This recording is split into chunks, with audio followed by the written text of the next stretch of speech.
Welcome to the Minnesota Liberty Network, and here are your hosts, Bill Liskey and Drew Roach.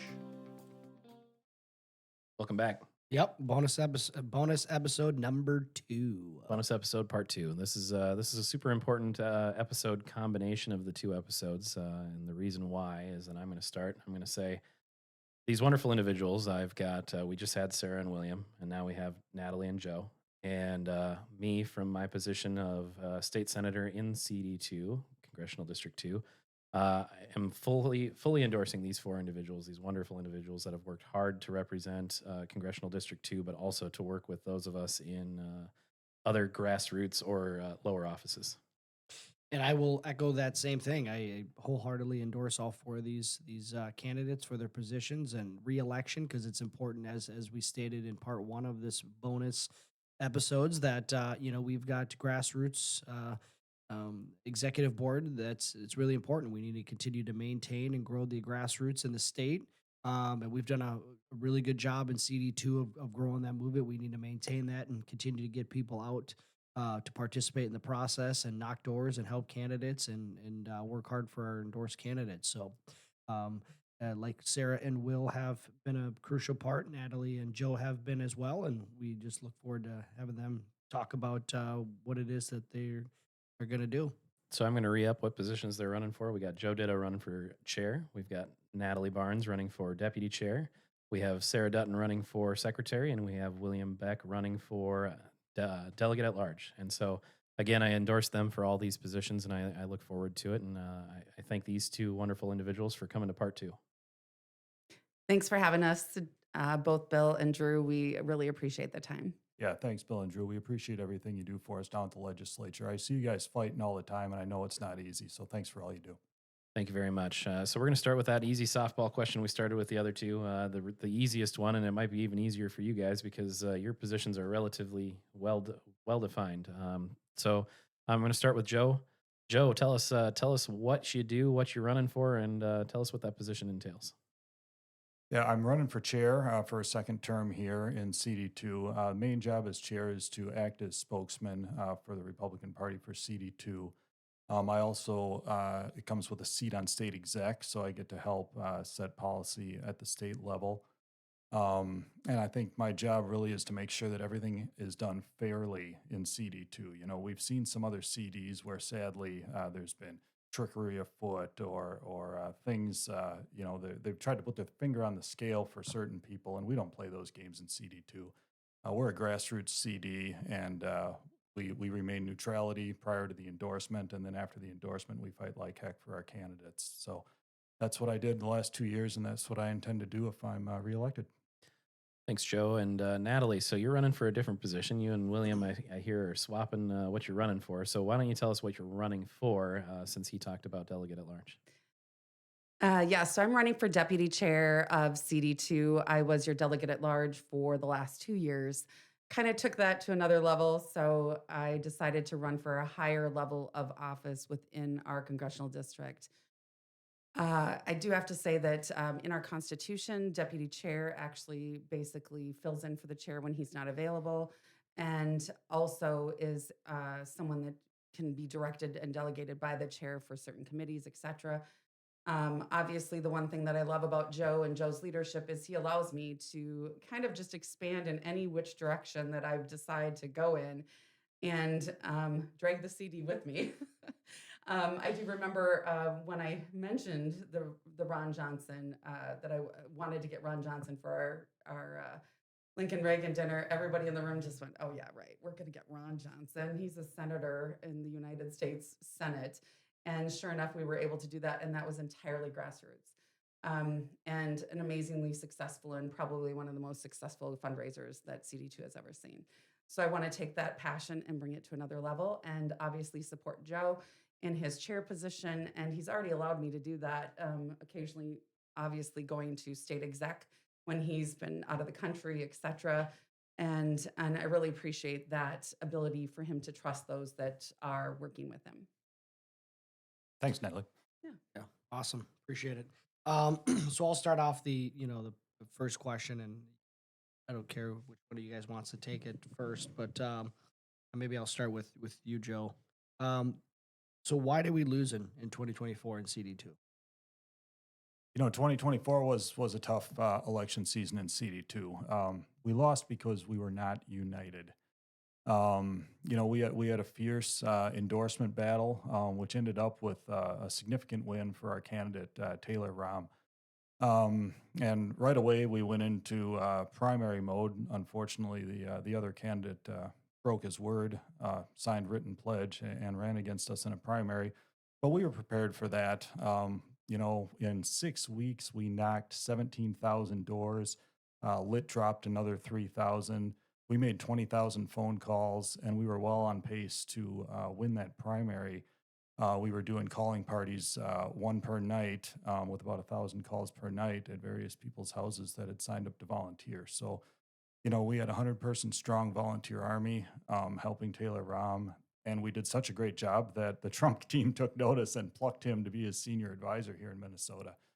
So sadly, the party was not unified, and that led to a loss. And I hope everybody learns that important lesson that, in the Republican Party, we've got a right arm and a left arm, and we need both arms to win. You cannot lop off the right arm and expect a victory in CD2.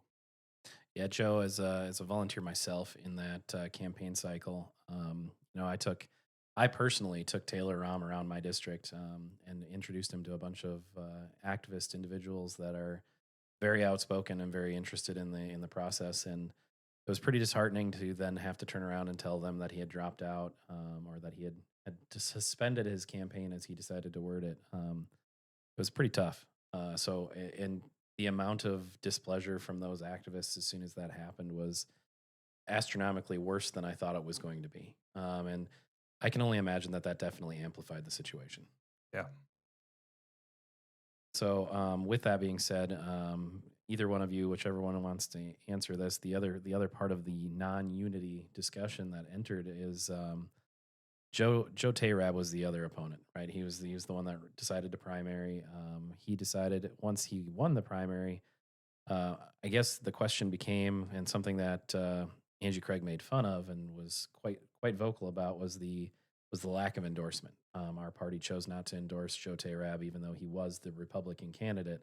We, as a CD congressional district, chose not to endorse him. Can either of you answer why that didn't happen? Sure, I can take that one. So I'm a good soldier. I carry water for the elephant, right? So I understand that after the election, it was my job to move forward with the candidate we had. I reached out to Joe Tayrab, and he indicated that he would like to have the endorsement. And there's two ways for that to happen. The easiest way is just to have 2/3 of the executive full committee vote on that. The other way is to call a full convention, which takes time and there's a lot of logistics involved. So I added consideration of endorsement for Joe Tayrab to the next meeting, and made him aware of when it would be. Joe was unable to attend that meeting, and actually called me earlier that day. We went out to lunch with him and his campaign manager, and they asked me to take it off the agenda. They didn't think it would be good if he ended up not getting endorsed, and there would be negative press over that.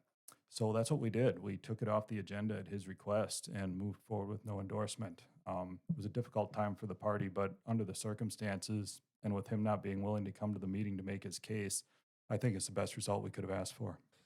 So, Natalie, you were working with one of my campaign team members because the other option, as Joe was talking about, is to have a full convention, full committee convention, and endorse him. But from my understanding, you were actually working on that alternative as well. Is that correct? Yes, I was working on that alternative as well and had looked at several different locations, actually had 2 locations booked just in case the full committee would actually go in that direction.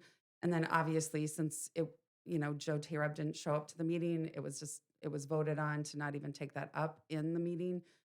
It wasn't, and I just want to be clear, it was not a vote about the endorsement that actually was voted on. It was a vote that he didn't show to ask for the endorsement, so they took it off the agenda. Um, I really would have probably, that would have been a unifying thought process, is my thought, is if we had an actual endorsing convention where Joe Tayrab could have spoken to all the delegates and they could decide as a whole. But again, that wasn't possible, and it was taken off the agenda. So I got a question. I think that it just kind of came to me as you guys have been talking. And um, did Joe Tarab running a primary against an endorsed candidate, did that have a trickle down effect that maybe, affected other candidates across the state, that, prevented CD2 from being able to help in other areas that in retrospect, had we just gotten behind an endorsed candidate, uh, Joe Tarab, I know his big thing was the person who could fundraise the most money. My perspective at that time was it would have really been nice to see Joe, after he didn't get the endorsement, to be a team guy instead of a me guy. And I would have loved to have seen Joe make the decision to hop on board and join Taylor's team and really help fundraise, like he said he was better at doing. And I think we need to start having more candidates, that are willing to be a team guy instead of a me guy. And I guess my question is did that have a potential negative trickle down effect on maybe some state races that maybe CD2 would have been able to be more beneficial in, that they weren't able to because of the resources that were taken up defending an endorsed candidate? Yeah, absolutely, Drew. So, kind of goes back to the theme of unity. When we don't have an endorsed candidate at every level, it's just we're really missing out on opportunities to spread the message. So, in CD2, when we didn't have the endorsed candidate, we pivoted and we spent our resources helping local House candidates. So, first of all, you end up with a lot of volunteers that are just dispirited, because, maybe the candidate lied directly to their face and they just can't morally support him. And in that case, you're out there knocking doors for, for you, Drew, right? And we're passing out Drew Roach literature, and we're not passing out Joe Tarab literature. We're already at the door. So, that action that divided the party just, it did. It hurt everybody in CD2. So, Natalie, I'm going to ask you this question a little more directly, and William Beck already kind of touched on it, but what do you think the odds are of winning in 2026? So, what we didn't touch on, another reason why we probably had a little challenge here in CD2 this last year was, first of all, our governor was on the ticket, on the presidential ticket. And that really drove a lot of the Democrats out to vote.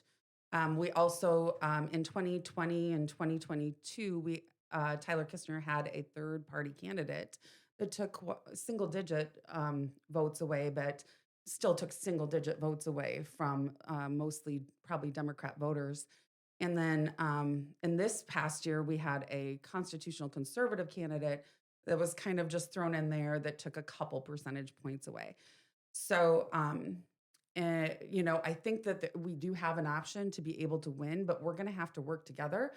After these votes and after next convention, whoever wins in each of these positions needs to let go of their grudges and whatever else they might have and really focus on beating the Democrats.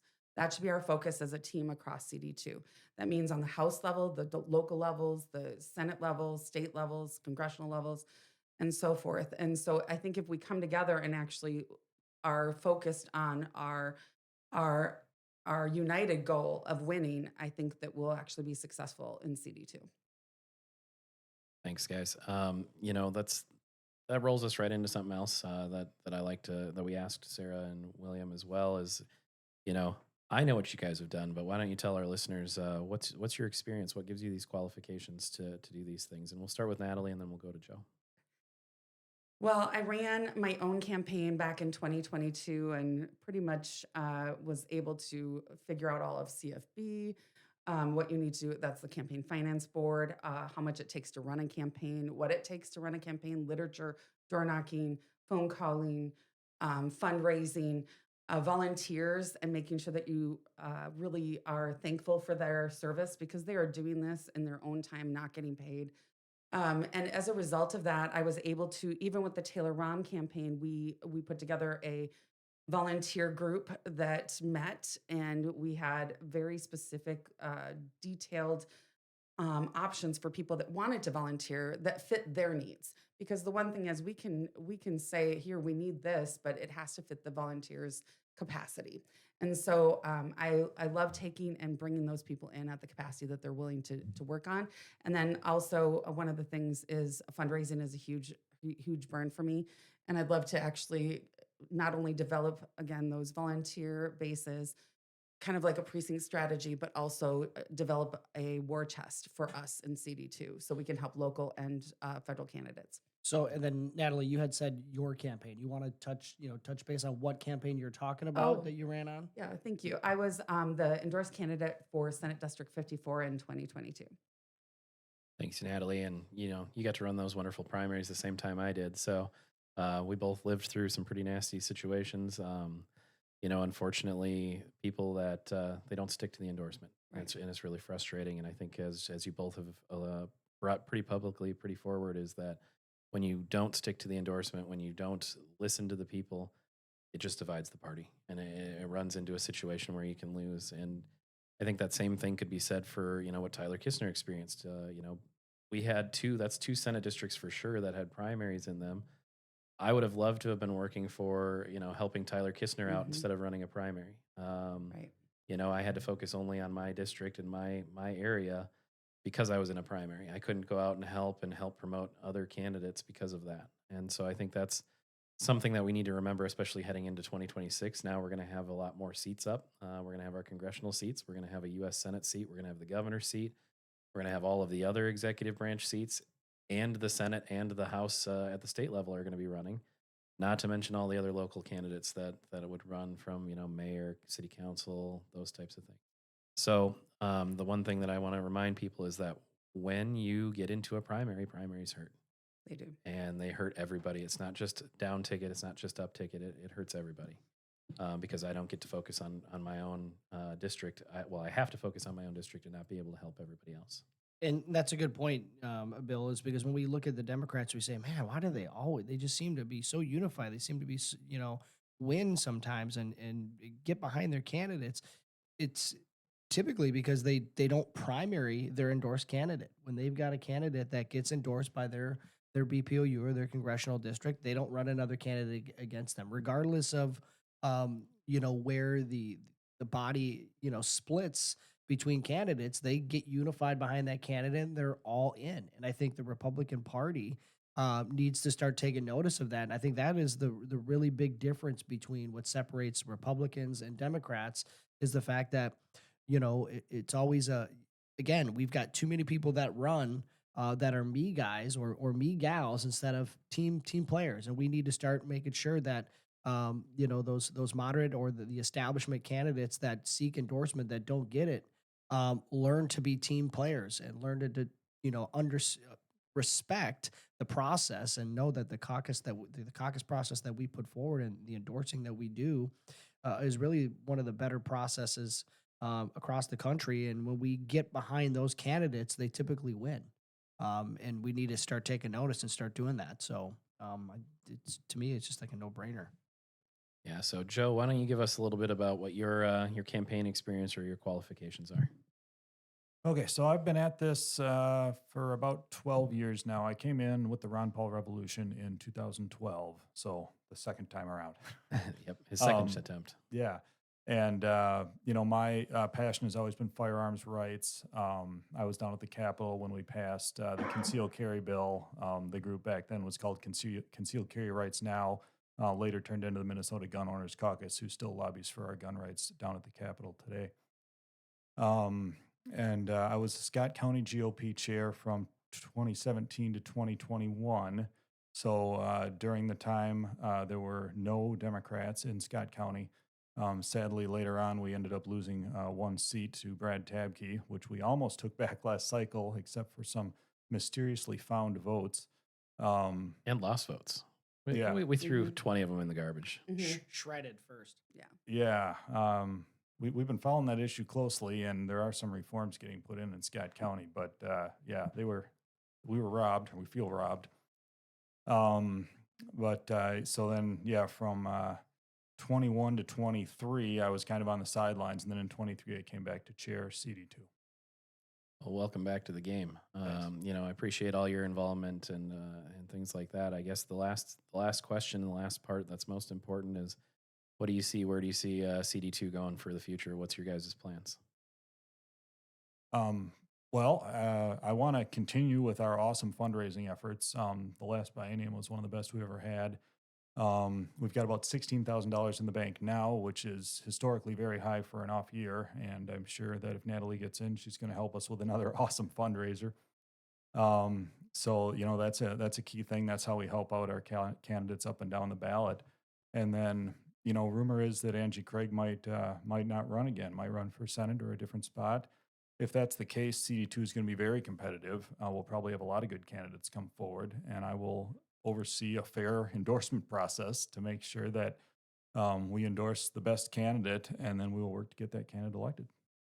Yeah, I will. I will attest. I have seen some crazy stuff going on out there. There's people registering for new websites, and Erin May Quaid has registered for a bunch of Erin May Quaid for Congress, different names for her websites. Senator Matt Klein had changed his website to say Klein for Congress for a short window of time, and then it went back to his for Senate. So that'll be interesting. And the rumor is that Angie Craig has filed for a website for running for Senate. So it'll be interesting to see if that comes to fruition, if that's actually true. But that's the current rumor. So, Yeah. Natalie, what's your plans for the next 2 years? So I have a 4-step sort of guide, and of course, this will all depend on who's chair, if they'll let me and allow me to have that freedom, which I know Joe will. But one thing is, of course, getting the grassroots network. Just having that experience, getting some volunteers for Taylor Rom together and organized. We really have a lot of amazing people, and even just calling into the district, we can put them to work in the areas that they're passionate about. Two is, of course, that fundraising goal, and I would like to see us raising, $50 to $100,000 in the next 2 years. That's a lofty goal, but I think that we can do it with a plan of a couple large events per year, smaller events, and then getting some of those grassroots, just minimal sort of donations, or like we're having an actual concert the day before our convention on April 11th, and hopefully we'll raise a couple $1,000s there. Another thing is messaging. And I think especially messaging, we need to be strong on our messaging and help our candidates. And that's one last thing is candidates, making sure that we find good candidates, that we support our candidates. I met with many candidates across CD2 this last cycle, but I would like to actually have a little bit more training available to them, and then also start a Google resource drive or something similar for those candidates, so they don't have to keep searching, who should I go for this? It would automatically have those resources available to them. So, Well, I look forward to it. You guys have a great plan for what the next 2 years should look like, and that's fully why I throw my support behind you guys. And I'm looking forward to seeing what happens here on Saturday. I hope all of our delegates and alternates show up, and they participate and they vote for the candidates that are ready and best fit to serve CD2.